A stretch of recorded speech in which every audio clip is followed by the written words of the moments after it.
नमस्कार। प्रादेशिक समाचार के साथ मैं पूनम किरकेट्टा। पहले मुख्य समाचार।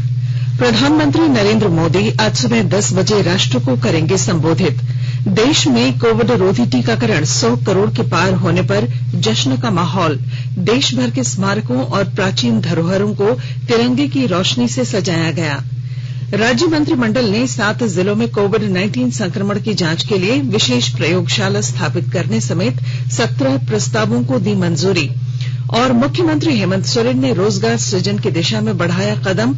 विभागों को नियुक्त नियमावली की खामियां दूर कर भर्ती प्रक्रिया जल्द शुरू करने का दिया निर्देश। और अब समाचारों से पहले जरूरी संदेश। देश ने कोविड टीकाकरण अभियान के अंतर्गत 100 करोड़ टीका लगाने का लक्ष्य हासिल कर इतिहास रचा है। इस महत्वपूर्ण कार्य में योगदान करने वाले चिकित्सकों, नर्सों और अन्य स्वास्थ्य कर्मियों का आकाशवाणी अभिनंदन करता है। इसके साथ ही हम आपको सतर्क भी करना चाहते हैं कि कोविड अभी समाप्त नहीं हुआ है। आप सभी से हमारी अपील है कि यथाशीघ्र दोनों टीके लगवाएं और अन्य लोगों को भी टीके लगवाने के लिए प्रेरित करें। त्योहारों के समय कृपया इन 3 आसान उपायों का पालन करें। मास्क पहनें, 2 गज की सुरक्षित दूरी बनाए रखें, चेहरा और हाथ साफ रखें। कोविड से संबंधित कोई भी जानकारी और मार्गदर्शन के लिए राष्ट्रीय हेल्पलाइन नंबर 011-2397-8046 और 1075 पर संपर्क करें। इसके अलावा राज्य हेल्पलाइन नंबर 104 डायल कर समस्या का त्वरित समाधान लिया जा सकता है। प्रधानमंत्री नरेंद्र मोदी आज सुबह राष्ट्र को संबोधित करेंगे। इससे पूर्व कल देश में 100 करोड़ टीकाकरण पार होने की खुशी में प्रधानमंत्री ने पूरे देशवासियों को बधाई दी है। उन्होंने कहा कि भारत ने कोविड रोधी टीके की 100 करोड़ से अधिक डोज देकर इतिहास रचा है। यह भारत के वैज्ञानिकों, उद्यमियों और 130 करोड़ भारतीयों के सामूहिक प्रयासों से संभव हो पाया है। इसे कोविड महामारी से निपटने में सबसे बड़ा योगदान माना जा रहा है। यह सभी फ्रंट लाइन वर्कर्स के लिए एक बड़ा उपहार है, जिन्होंने 24 घंटे काम कर सुचारू और सुरक्षित तरीके से समूची प्रक्रिया को अंजाम दिया। उन्होंने कहा कि विश्व के इस सबसे बड़े टीकाकरण अभियान में जहां भारत ने कोविड रोधी वैक्सीन की डोज देने में 100 करोड़ का आंकड़ा पार कर लिया है, वहीं वह 30 करोड़ लोगों को दोनों टीके लगाने के निकट पहुंच गया है। राष्ट्रव्यापी टीकाकरण अभियान के चरम पर एक दिन में टीके की 2.5 करोड़ डोज देकर विश्व कीर्तिमान भी बनाया गया है। देश में 100 करोड़ टीकाकरण पूरे होने पर पूरे राज्य में जश्न का माहौल है। इस ऐतिहासिक पल को यादगार बनाने के लिए सरकार की ओर से पूरे भारत में प्राचीन धरोहरों के साथ 132 प्रमुख स्थानों को सजाकर जश्न मनाया जा रहा है। राज्य के गुमला जिले के सिसई प्रखंड में स्थित नवरत्नगढ़ को भी तिरंगे की लाइट से सजाया गया है, जिससे यह प्राचीन इमारत और धरोहर की छटा काफी खूबसूरत दिखाई दे रही है। उधर कोडरमा जिले में आयोजित कार्यक्रम में कोडरमा विधायक नीरा यादव ने कहा कि देश के 100 करोड़ लोगों को प्रधानमंत्री नरेंद्र मोदी ने कोरोना से सुरक्षित टीका लगवाकर देश में सुरक्षित माहौल का निर्माण किया है। राष्ट्रीय कोविड रोधी टीकाकरण अभियान के तहत देश में अब तक 100 करोड़ 53 लाख से अधिक डोज दी जा चुकी है। कल 56,11,000 से अधिक डोज दी गई। वहीं झारखंड में अब 1,94,70,207 लोगों को कोविड रोधी टीके लगाए जा चुके हैं। कल 1,09,408 लोगों को टीके लगाए गए। इधर केंद्रीय स्वास्थ्य मंत्रालय ने बताया है कि कल देश में 18,454 नए मरीजों की पुष्टि हुई। अभी 1,78,831 रोगियों का इलाज चल रहा है। कल 17,561 रोगी स्वस्थ भी हुए। केंद्र सरकार कोविड महामारी के दौरान लोगों की सुविधा के लिए बनाई गई राष्ट्रीय स्तर की हेल्पलाइन नंबर के बारे में लोगों को जागरूक कर रही है। कोविड संबंधी सवालों के जवाब के लिए हेल्पलाइन है 1075, राज्य हेल्पलाइन नंबर है 104, महिला और बाल विकास मंत्रालय की चाइल्ड हेल्पलाइन 1098, वरिष्ठ नागरिकों के लिए हेल्पलाइन 14567, मनोवैज्ञानिक सहायता के लिए राष्ट्रीय मानसिक स्वास्थ्य और तंत्रिका विज्ञान संस्थान निम्हांस का नंबर है 080461100007। आयुष कोविड परामर्श हेल्पलाइन नंबर है 14443 और my gov WhatsApp help desk number है 9013 15-15-15।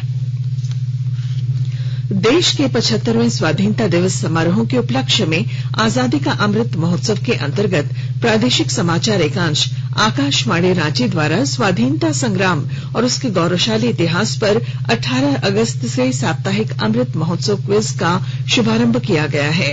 सेंट्रल कोलफील्ड्स लिमिटेड और mission blue foundation Amrit Mahotsav quiz में आकाशवाणी समाचार रांची के साथ सहयोगी के रूप में शामिल है। आजादी के 75 वर्षों का पर्व अमृत महोत्सव प्रत्येक बुधवार शाम 7 बजे प्रसारित होने वाले प्रादेशिक समाचार के दौरान पूछे गए प्रश्न का सही उत्तर देने वाले प्रथम 10 प्रतिभागियों में से लकी ड्रॉ द्वारा चुना हुआ एक प्रतिभागी इनाम का हकदार होगा। इसके लिए सुनते रहें आकाशवाणी रांची का प्रसारण।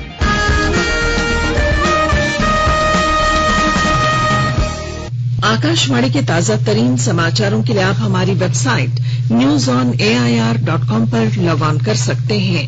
ताजा समाचार Twitter handle @AIR News Alerts और Facebook page all India radio news पर भी उपलब्ध है। आप प्रादेशिक समाचार एकांश के ट्विटर हैंडल @AIR News _ और फेसबुक, इंस्टाग्राम पेज तथा YouTube channel AIR News Ranchi पर भी हमारे बुलेटिन सुन सकते हैं। प्रादेशिक समाचार आप आकाशवाणी रांची से सुन रहे हैं और अब पेश है कोरोना से बचाव के कुछ संदेश। कोविड-19 से बचाव और सुरक्षित रहने के 3 उपाय। मास्क लगाएं, 2 गज दूरी है जरूरी, सुरक्षित दूरी रखें, हाथ और मुंह साफ रखें।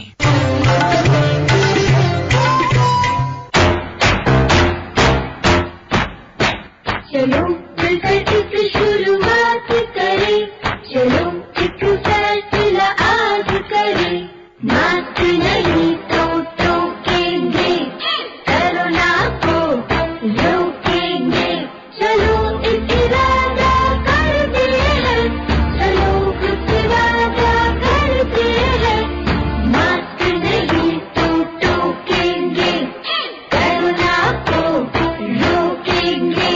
भारत सरकार द्वारा जनहित में जारी। प्रादेशिक समाचार में आपका फिर स्वागत है। राज्य मंत्रिमंडल ने 7 जिलों रांची सदर, जमशेदपुर सदर, बोकारो, देवघर, चाईबासा, गुमला और गोड्डा में कोविड-19 संक्रमण की जांच के लिए विशेष प्रयोगशाला स्थापित करने समेत 17 प्रस्तावों पर मंजूरी दी। मंत्रिमंडल ने इसके अलावा वामपंथी उग्रवादियों के प्रत्यर्पण और पुनर्वास नीति में आंशिक संशोधन की भी स्वीकृति दी। रांची स्मार्ट सिटी क्षेत्र के अंतर्गत राज्य सरकार के 11 कैबिनेट मंत्री के आवास निर्माण के लिए लगभग 70 करोड़ रुपए मंजूर किए गए। वहीं वाणिज्य एवं उद्योग मंत्रालय भारत सरकार की योजना trade infrastructure for export scheme के अंतर्गत राजधानी रांची में वर्ल्ड ट्रेड सेंटर की स्थापना करने का भी निर्णय लिया गया। इस योजना में राज्यांश के रूप में 27 करोड़ 42 लाख रुपए की स्वीकृति भी दी गई। स्वस्थ हो चुके मानसिक दिव्यांग जनों के पुनर्वास और देखभाल के लिए हाफ वे होम्स के संचालन की भी स्वीकृति दी गई। झारखंड उपभोक्ता विवाद निवारण आयोग रांची में संविदा पर नियुक्त एक कर्मी की सेवा को नियमित करने का निर्णय लिया गया। कैबिनेट ने राज्य के 20 जिलों में 24 अधीनस्थ न्यायालयों में सीसीटीवी कैमरा लगाने के लिए 52 करोड़ 43 लाख 32 हजार रुपए की प्रशासनिक स्वीकृति दी। इसके साथ ही मंत्रिमंडल ने पश्चिमी सिंहभूम जिले के लौह अयस्क खनन पट्टा क्षेत्रों को राज्य सरकार के उपक्रमों के लिए आरक्षित रखने संबंधी पूर्व में लिए गए निर्णय को स्थगित करने का प्रस्ताव पारित किया। केंद्र प्रायोजित योजनाओं के अंतर्गत राशि के खर्च तथा नियंत्रण के लिए पुनरीक्षण प्रक्रिया लागू करने, देवघर जिला अंतर्गत करो और मानगो मुंडा प्रखंड स्तरीय स्टेडियम निर्माण के लिए राशि आवंटित करने तथा खरीफ विपणन मौसम 2021-22 के दौरान किसानों से न्यूनतम समर्थन मूल्य पर धान अधिप्राप्ति योजना के स्वरूप की स्वीकृति दी गई।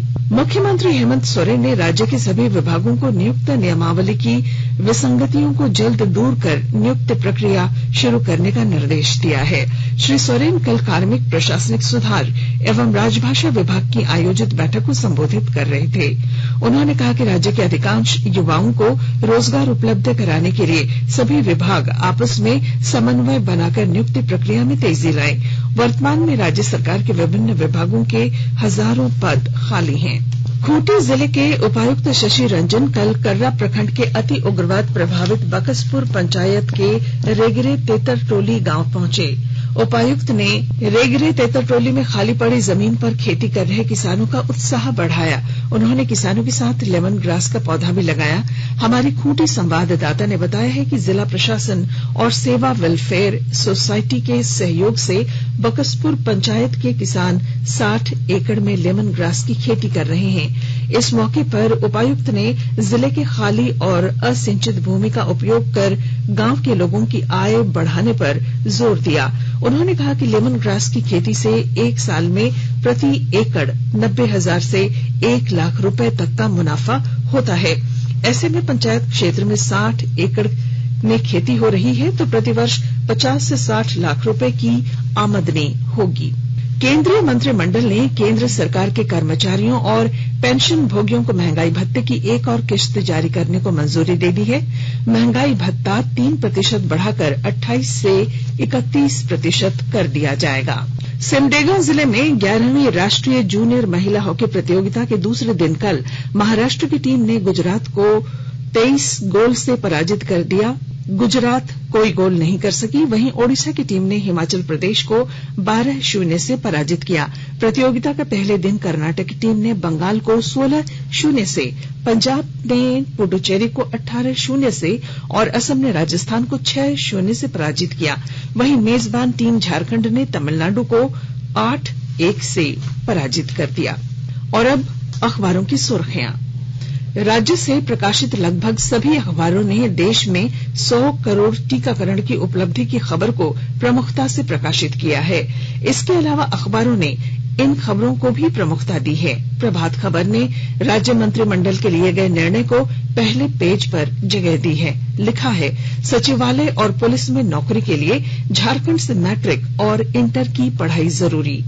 हिंदुस्तान ने विभाग में 10 दिन में भर्ती प्रक्रिया शुरू करने के सीएम के निर्देश को पहली सुर्खी बनाई है। दैनिक भास्कर ने राज्य के मंत्रियों के लिए आलीशान बंगले बनाए जाने की खबर को प्राथमिकता से प्रकाशित किया है। दैनिक जागरण ने भी मंत्रियों के लिए बनने वाले नए बंगले की खबर को पहले पन्ने पर प्रमुखता के साथ प्रकाशित किया है। अखबार ने लिखा है, 6.5 करोड़ का होगा हर मंत्री का बंगला। वहीं अंग्रेजी अखबार द टाइम्स ऑफ इंडिया ने किसानों के आंदोलन पर सुप्रीम कोर्ट की टिप्पणी, किसान कर सकते हैं आंदोलन लेकिन सड़क जाम नहीं, इस खबर को अपने पहले पन्ने की लीड बनाई है। और अब बुलेटिन के आखिर में मुख्य समाचार एक बार फिर। प्रधानमंत्री नरेंद्र मोदी आज सुबह 10 बजे राष्ट्र को करेंगे संबोधित। देश में कोविड रोधी टीकाकरण 100 करोड़ के पार होने पर जश्न का माहौल। देश भर के स्मारकों और प्राचीन धरोहरों को तिरंगे की रोशनी से सजाया गया। राज्य मंत्रिमंडल ने 7 जिलों में कोविड-19 संक्रमण की जांच के लिए विशेष प्रयोगशाला स्थापित करने समेत 17 प्रस्तावों को मंजूरी दी। और मुख्यमंत्री हेमंत सोरेन ने रोजगार सृजन की दिशा में बढ़ाया कदम। विभागों को नियुक्ति नियमावली की खामियां दूर कर भर्ती प्रक्रिया जल्द शुरू करने का दिया निर्देश। और इसके साथ ही आकाशवाणी रांची से प्रादेशिक समाचार का ये बुलेटिन समाप्त हुआ। नमस्कार। घर में रहिए, सुरक्षित रहिए और सुनते रहिए आकाशवाणी।